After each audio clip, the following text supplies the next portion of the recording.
I would like to dedicate this video to Mr. Vishnukant Gupta. He has sent me this email. I would like to apologize to Mr. Vishnukant Gupta because he had sent me this email quite a few weeks ago. So I am replying maybe after 3 weeks. I could not get a chance to make a video on this because this is an important topic. I wanted to take the time, I wanted to be in the right frame of mind before I addressed this question. I was not well, as you know. So let us look at what he is asking. He says, Hi Rohit ji, I have recently become a YouTube subscriber of your channel, found it a golden place to learn, gone through the playlist for positional traders, after which it became much clearer how to do fundamental analysis. I'm also going through how to make money in stocks after your recommendation. So here he is referring to William O'Neill's book. One concept is still not clear to me in fundamental analysis. How do I decide net margin expanding? My understanding is if below 3 are true, 3-year expanding net margin in the most recent financial year is greater than net margin 3 years earlier. 5-year expanding net margin in the most recent financial year is greater than net margin 5 years earlier. Correct. There's nothing wrong with this. 10-year expanding net margin greater than net margin 10 years earlier. Or should it be increasing every year for a given period 3, 5, 10? Or is it a comparison between 3, 5, 10-year values? Please explain if understanding should be different. Pardon me if the question looks silly as I am just starting in my journey in this field. Let's look at an example that will be easier. Let's go to MarketSmith and let's take any stock. And by the way, quick disclaimer, no recommendations, no buy sell recommendations, no investment advice. Please do your own due diligence. I don't publish any research report. I don't give any buy sell recommendations. I don't provide any investment advisory. So everything here is educational. So let's take a stock, say Polycab, okay? And let's see what he's talking about. Let me log in first.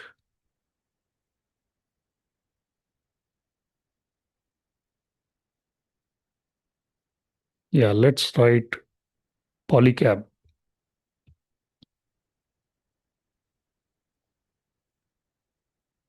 So this is the information about Polycab. I scroll down, I go to consolidated. See, here we are only focusing on fundamentals, okay? We are not focusing on technicals because if you see technicals, the 200 moving average is above the 150 moving average. So I wouldn't spend even a fraction of a second of my time on this stock. But just to give you an example, click on consolidated, go to, he's talking about net margin. So if this is 2025. So let's go back till 2015. This is the data that we should be looking at. So let's look at 2025. It is 9.12%, right?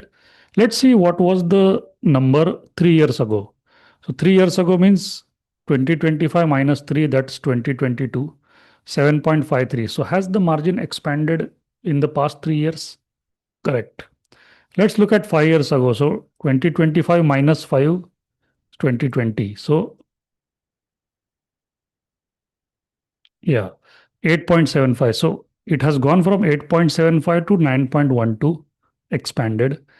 From 2022, it has gone from 7.53 to 9.12, expanded.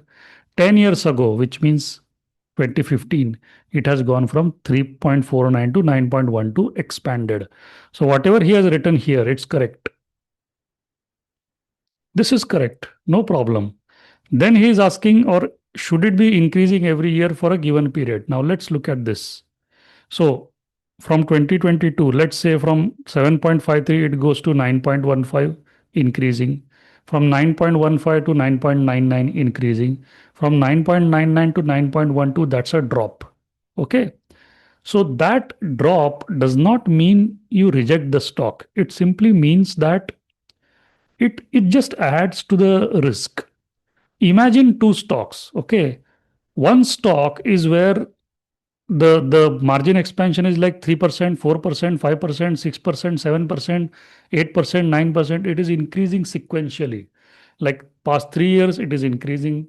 Past 5 years, it is increasing. Past 10 years, it is increasing. That is one stock.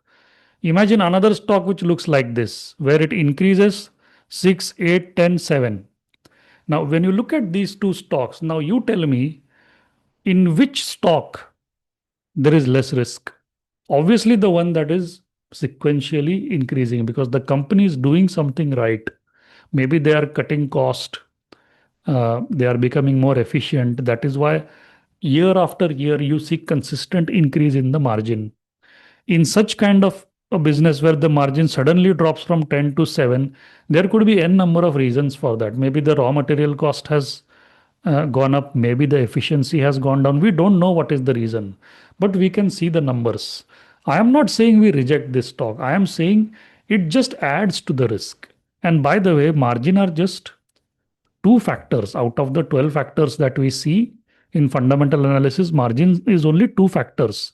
So if I look at Polycab, 3 years ago, 5 years ago, 10 years ago, the margin has only expanded. Within the years, it may not have shown a proper linear pattern, but at least if we look at 3 years, 5 years, 10 years ago, it has expanded. One negative point is it is not at an all time high. If the margin has been expanding sequentially like 3, 4, 5, 6, 7, 8, 9, 10, then the margin here would have been at an all time high. But in this case, 9.12 is less than 9.99. Sorry, 9.12 is less than 10.06. 10.06 is almost the all time high for this stock, which means the margin has never gone beyond 10% for Polycap India company. So, two factors here. One is expanding margin, one is all time high. So, all time high criteria is not met out of the total 12. But as far as expansion, I would consider that as a yes. And if it is not only is it expanding from 3, 5, 10 years, it is also sequentially expanding. That is even better. So you can go in with the stock with a slightly higher than normal position size if you really see a proper expansion. But that rarely happens. Like if you see, for example, HDFC asset management. Now, mutual fund companies are very high margin businesses, right? You see 70% profit margin. You see this. Look at this 40% to 70%. The margin has all gone up. See how much it has gone up by, right? From 40%, it has gone to 70%. So they continue to keep more of the revenue that they earn. Earlier they used to keep 40%, now they keeping 70% of their revenue as their margin. But see, it's not gone up serially. From 65 it goes to 75, drops to 70. Now if 75 drops to 70, do you think that's a negative? Well, the all-time high criteria does not meet, but would you reject a stock with a net margin of 70%? That is super high margin, right? You can't ignore the stock. Especially 3 years ago it was 65, 5 years ago it was 63, 10 years ago it was 40, now it is 70, right? You can't ignore that stock, right? So that is how you do analysis of margin expansion. First, you look at what was it 3 years ago. Then you look at what was it 5 years ago. Then you look at what was it 10 years ago. Generally, companies that are growing, they will show growth. It might happen that 3 years ago, margin was less. 5 years ago, margin was less. But 10 years ago, the margin was more, right? That adds to the risk factor. So you have to learn to start looking at stocks from a risk management point of view. It doesn't mean that you reject the stock. You just go in with the awareness that this stock has more risk than the other stock. Let's say two stocks offering you same kind of opportunity, same profile, but the only difference comes in margin. Now you know relatively which stock is more riskier. Risk is a relative topic. Okay, risk is not absolute. Risk is always relative. If I am filtering stocks which have a relative strength rating of 80, in a way, I am saying that stocks with a relative strength of 80 or more are relatively less riskier than stocks with a relative strength of 74. Correct? So risk is all relative. There is no absolute measure of risk. You cannot mathematically define risk, but you can understand risk. If you meet two people, okay, and one is a short tempered person, one is a uh, temperamentally strong person, where do you think there is more risk, right? Having a conversation with a short tempered person is like taking on more risk. There is potential for conflict there, right? That's called relative risk. Both might be very good people, right? But the person who is soft spoken, there you will have less risk of conflict. But anyways, that I just digressed.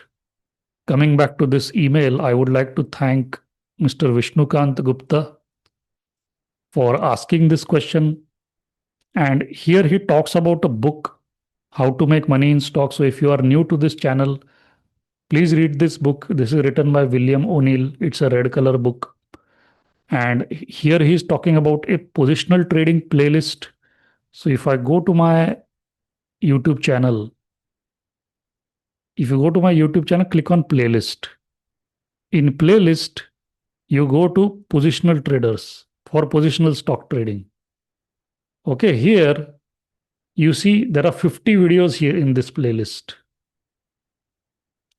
You see from part 1, you start with part 1, reach till part 50 and see how your approach to the market really transforms.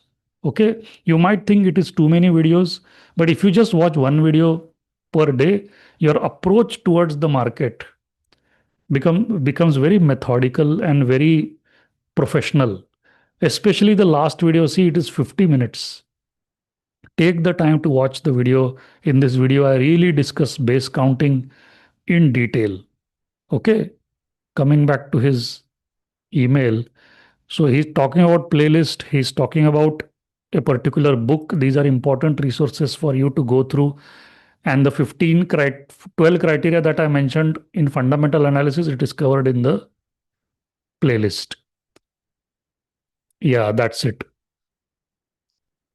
Thank you so much for asking this question. Keep sending me your questions. I might reply sometimes very late, maybe after a month, but the reply will come. If the question is worth discussing on the channel, the reply will definitely come.